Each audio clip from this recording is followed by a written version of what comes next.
O Senhor esteja convosco.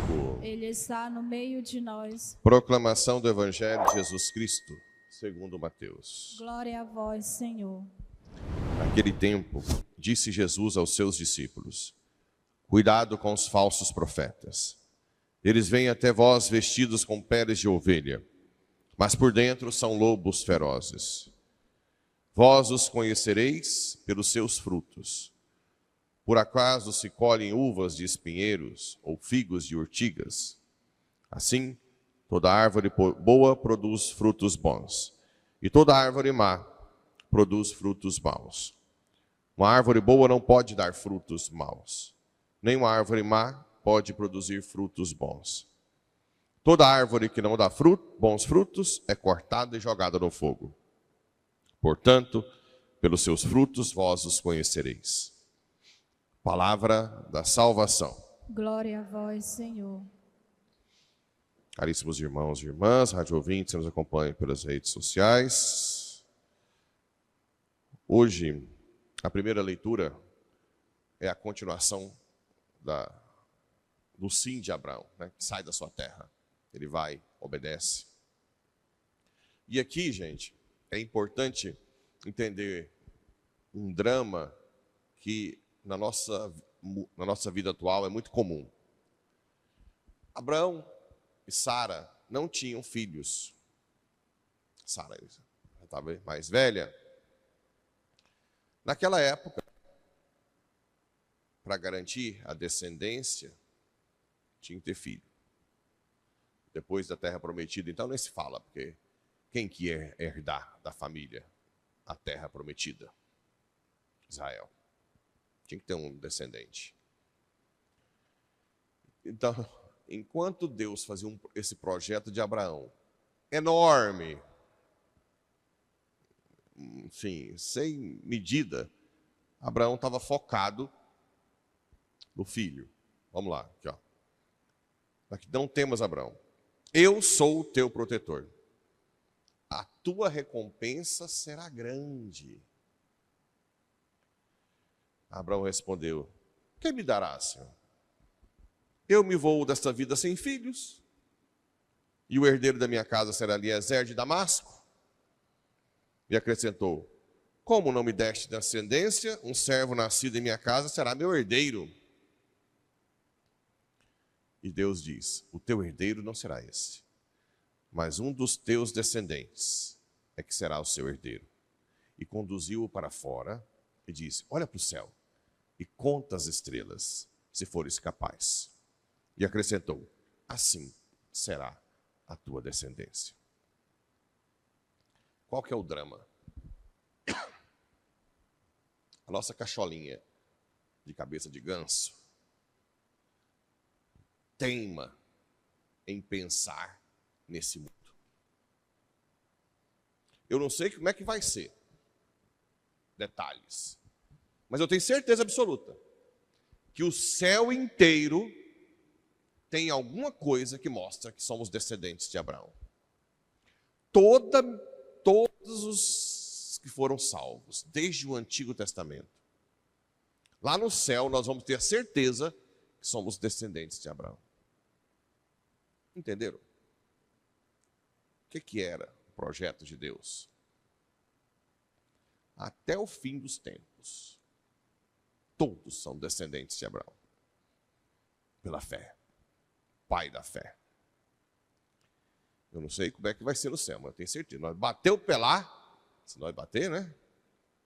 Nós vamos ter consciência plena que somos descendentes de Abraão.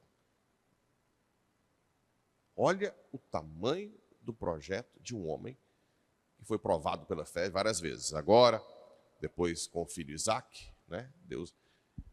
Mas mesmo assim, Deus dá o filho para Abraão, Isaac, né? Mesmo assim, interessante isso. Tá bom, você não consegue ver o projeto que eu tenho para você? Toma, filho, você está tão... Né? É igual a senhorinha que quer uma casa própria. Não sei por que essa implicância de morar de aluguel, né? Mas quer porque quer a casa própria. E às vezes é uma senhorinha boa, que reza, e Deus está dizendo, a casa sua será um estrondo do céu. Mas acaba dando a casa própria. Nem que seja para morar uns 2 meses e morrer. Né?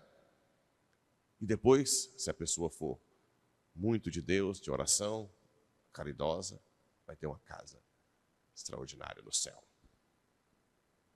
Então, muitas vezes, a gente cria uma tensão com Deus. Deus tem muito mais para você do que os seus pedidozinhos deste mundo. Né? O projeto, principalmente para as pessoas que são santas, né? Que querem viver a santidade. Como Abraão. Depois Deus pediu para oferecer os sacrifícios, os animais lá. E Abraão foi lá e fez um culto, oferecendo os animais em sacrifício. Então sempre vai ter essa tensão. Deus tem algo para mim muito maior no céu. Mas que depende da minha morte nesse mundo. Eu tenho que morrer mais e mais para mim mesmo, para ganhar a grandeza do céu. Pense nisso sempre. Por isso que às vezes tem gente que vem revoltado, padre, mas eu rezo, eu só está piorando, eu estou perdendo alguma coisa, e tal situação que eu queria não aconteceu. Calma, Deus tem algo maior. Acredite nisso.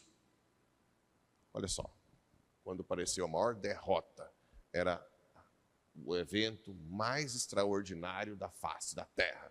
Era a maior vitória de todos os tempos. Aqui ele vencia o pecado, o capeta, o sofrimento e a morte. Naquilo que parecia uma derrota total. Então, cuidado. Quando sou fraco, é que sou forte. Quando tudo parece perdido, é que Deus está agindo. Não percam as esperanças. Não recuem. Não recuem. Né? Olha a Santa Rita. Né? Ela podia revoltar. Reza, reza, reza, reza. E os filhos não convertem. Quer vingar o pai. Ela podia muito bem falar, eu não aguento mais, Senhor. Não. Não, ela vai e faz esse gesto tão grandioso de oferecer os filhos, a maior dor deste mundo. Deus acolhe e agora está lá no céu, na terra não. A família inteira. Até o maridinho tranqueira está lá com ela. Beijou a cruz. O seu tranqueirinha também você pode pôr no céu, olha. Nem que seja para beijar a cruz lá no hospital. Me dá a sua cruz. Encher o seu saco a vida inteira para não ir na igreja. No último suspiro, me dá a cruz, deixa eu beijar aqui. Leva o padre para dar unção. Eu já contei do padre espanhol, o que me ajudou na minha conversão, né? Lá de Rialma. Ele já morreu. Maravilhoso. Ele era terrível quando era mais novo, padre. Quando ele ficou velho, ficou até bonzinho. Aí ele me contava que ia fazer unção dos enfermos nas tranqueirinhas, e às vezes confessava, né? Ele via, esse é melhor não ficar bom. Aí ele dava a unção, falava para Deus, leva, leva, leva, leva. Leva, Senhor. Não, é melhor não voltar. Vai fazer bobagem, vai fazer bobagem. Eu dou a unção e digo, leva, leva, leva, leva. Para não ter perigo, né? Então, se achar um padre da vida aí, logo que o seu tranqueirinho estiver lá, para fazer, leva, leva, leva, leva, leva. Melhor que voltar e fazer bobagem de novo, né? Mas o fato é que a família dela toda, Santa Rita, está há quantos anos? 1.300 e pouco, 9 fora, 600 e tantos anos no céu de boa, né? De boa. Se ela tivesse revoltado de vez lá, aliás, ela revoltou. Não sei se vocês lembram, até no filme, o que vinha na mente dela eram as palavras da mãe, que não se podia revoltar com Deus. Olha tanto que a educação familiar É importante. Olha o tanto que o que você infunde no seu filho de valores nunca será esquecido. Na hora do desespero dela, a voz da mãe: sempre ame a Deus. Nunca revolte com Deus. Vinha na cabeça dela. A mãe. E o Evangelho?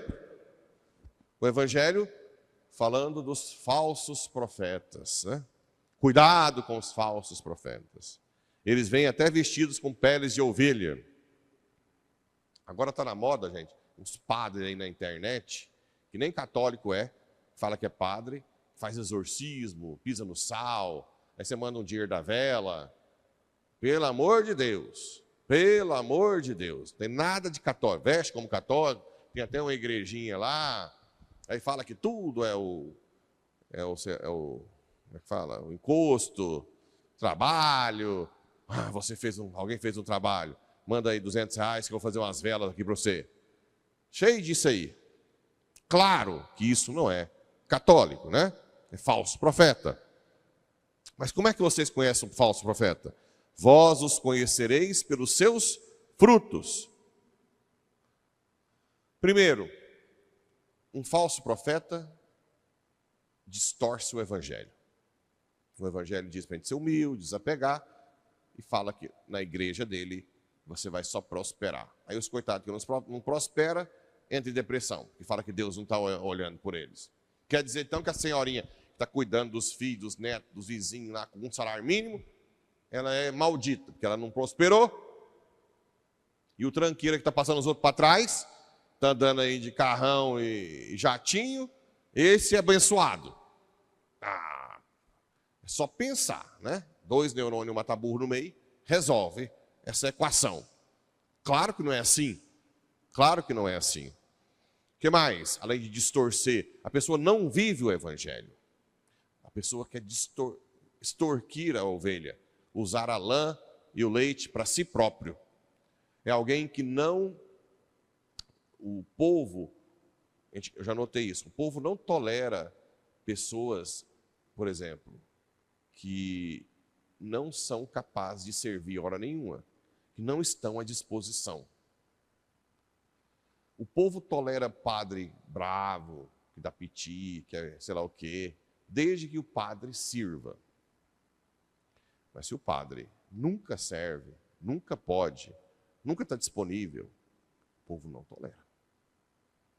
Não tolera. Padres corruptos, que desviam, profetas, né, pastores, que desviam dinheiro, não. Né? Vida dupla. A vida dupla é o maior mal dos pastores, é uma coisa que não tem solução. Por exemplo, se eu tenho uma vida dupla, se eu sou uma coisa aqui e uma coisa em casa, né, de noite, ou quando eu viajo, se eu não quiser me converter, não tem solução, concorda? Eu tenho que querer mudar de vida, eu tenho que fazer uma unidade de vida para me confessar, por exemplo. E tem pastores que vão tendo vida dupla, que faz coisas absurdas no escondido, confessa, sem confessar essa parte, vive uma vida paralela e vai chegando num ponto que ela acha normal. Uma vida dupla. Por isso que os papas vêm pedindo unidade de vida. Deus sempre perdoa quem é humilde para reconhecer que erra. Mas quem tem vida dupla não reconhece, esconde as coisas. Não tem como ser perdoado. Não tem jeito, né? Então vamos lá. Os frutos, né? Distorce o evangelho. Extorque as ovelhas. Quer de um fundo, só quer benefício próprio. Vida dupla. Vida dupla. Por isso que vocês não só têm que rezar muito pelos pastores, profetas, como também vigiar. Se eu tiver comportamento escandaloso, vocês têm que falar. Ah, mas é o padre. Não. O padre é um servo da sua igreja. Da sua igreja. Né? Por exemplo, se eu Se eu inventar uma aulinha de catecismo, 3 horas da tarde, para a mulher casada, todo dia. Entrando lá em casa. Todo dia. Claro que uma vez ou outra vai entrar, né? Para alguma coisa. Vocês acham isso normal? Não, estou ajudando. Padre, está escandalizando. Vocês também têm que ser vigilantes, além de rezar. Não dá espaço, né? Eu estava conversando com as irmãs ali. A parte de financeira, eu acho a parte financeira da paróquia muito vulnerável. Nós temos que melhorar. Tem que ter gente para anotar aqui, quando termina, deixar anotado o valor, rastrear. E se um dia vier um pastor que não é honesto? Tudo tem que ser vigiado. Nós temos que criar um sistema que tudo tem que ser vigiado. Porque, gente, não é por... Todo mundo é fraco. Vocês acham que porque foi ordenado deixa de ser fraco? Todo mundo. O que eu mais quero... tem muita gente que acha que eu não deveria fazer isso. De expor as fraquezas minhas, dos padres, de pastores, que eu não falo de ninguém, nem indiretamente. Também sai uma conversa que eu falo indiretamente. Não estou falando de ninguém. Estou falando de um caso hipotético, que existe. Ninguém é bobo, né? Existe. O que eu quero é que vocês não sejam cristãozinhos. Oh, o padre fez isso, acabou para mim, eu não vou mais na igreja. Como assim? Você já sabe. Então, primeira coisa, por que você já está rezando pelos pastores? Reza pelos padres, pelos bispos, reza, faz penitência. Queremos padres santos, Senhor. Depois, vigilância. Aqui não é a casinha do padre, aqui é a casa do nosso Pai. E vocês têm que zelar de uma forma geral. Né? Então, vós os conhecereis pelos seus frutos. Por acaso se colhe uvas de espinheiros? Assim toda árvore boa produz frutos bons. Cadê os frutos? Observa. Observa. Às vezes é até um padre mais mal educado, mais bravinho, rabugentinho. Mas se é uma pessoa que dá bons frutos, tolera, né? Tolera. Às vezes até é um padre que vai focar muito em pedir dízimo para melhorar. Não é coisa ruim. Tá pedindo dízimo, mas está investindo na paróquia? Ótimo. Agora, se está tendo alguma coisa estranha, observa. Olha, fala. Todo mundo tem que estar... Vocês não podem chegar aqui na igreja de os olhos tapados. A igreja é a casa do Pai. Você tem que chegar aqui observando tudo. Tudo. Por quê? Porque o escândalo da igreja é escândalo para todos nós. E quando é escândalo, eu lembro de um jovem que era seminarista e acabou deixando o seminário, decepcionado com alguns padres, né? Lá do Espírito Santo. E aí eu fiquei sabendo e liguei para ele, falei, o que aconteceu? Porque sei lá o quê. Aí eu estava estudando ainda. Aí eu lembro que no final do telefonema ele falou assim, posso te falar uma coisa? Eu falei, posso. Pelo seu testemunho, você é muito observado. Muito observado. Ou você leva muitos para o céu, ou você leva muitos para o inferno. Se você decepcionar o povo. Nunca esqueci dessa fala dele. Cuidado. Ou você leva muitos para o céu, ou você leva muitos para o inferno. Isso realmente ficou guardado. Só que eu não sou padre sozinho. Para eu ser um bom padre, eu preciso de vocês. Preciso das irmãs, já que elas estão aqui, né? Tem padre que não tem as irmãs, né? Nós temos. Não existe um padre, super padre, perfeito, que faz tudo certo. Existe um povo unido de mãos dadas, que na hora que o padre vai cair, está todo mundo segurando. Opa! Volta ele, né? O padre vai cair para frente, está todo mundo dando a mão. Opa! Todo mundo unido na oração, na amizade, nos conselhos. Ninguém aqui está prontinho. Eu fico vacinando todo mundo para quando, se tiver algum dia isso, vocês saberem agir. Não é, ai, que decepção. Não, vamos rezar e vamos resolver esses problemas. Nós somos todos um povo só, uma família. É assim que resolve, né? É assim que resolve. Uma árvore boa não pode dar frutos maus, nem uma árvore má pode dar frutos bons. Toda árvore que não dá bons frutos é cortada e jogada no fogo.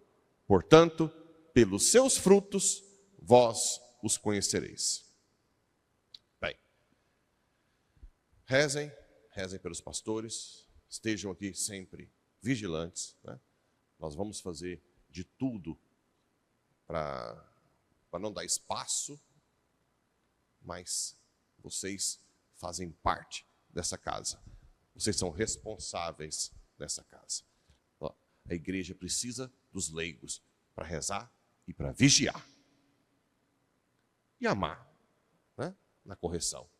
Fazer correção fraterna e assim por diante. Porque no final das contas, a casa do papai não pode ser manchada. Não pode ter escândalo. Se tiver, nós não podemos ter consciência pesada, que não lutamos, não rezamos e não tentamos impedir, né? Que Deus nos ajude. Que Nossa Senhora proteja essa paróquia, São João, todas as paróquias que eu passar, para que nunca haja um falso profeta.